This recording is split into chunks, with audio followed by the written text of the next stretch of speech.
If you are unfamiliar with what this is, it is called a squircle.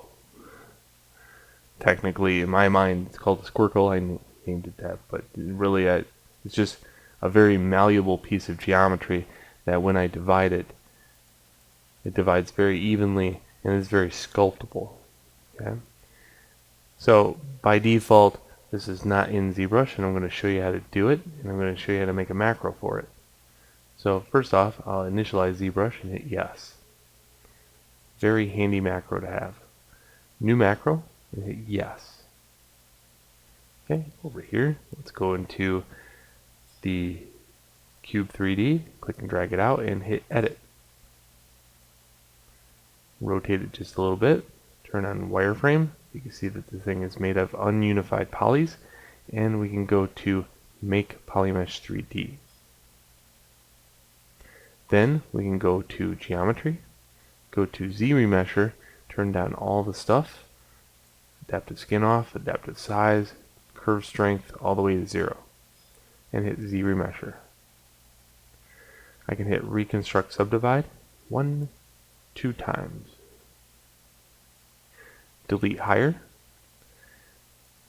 I can't use any of the Z plugins or anything in a macro, so this is how you make some UVs for it that are pretty decent. Go to UV map and click on 2048.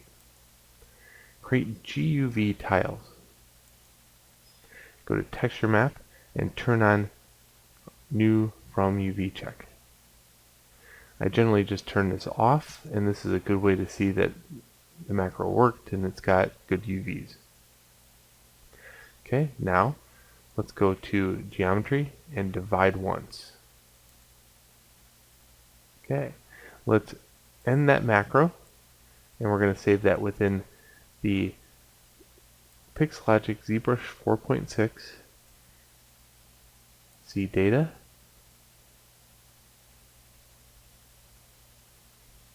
Ooh, back. The startup. There we go. And then macros. Miscellaneous, and I call it Squirkle. And replace it. Good. Now I also want to put this as a light box. So over here I'll go save as 4.6.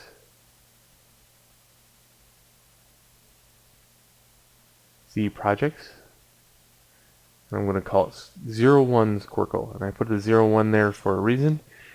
Now it doesn't need the period ZPR. It could be actually period ZTL, but I don't want two of these in my light box, so I'm going to just keep it the way it is.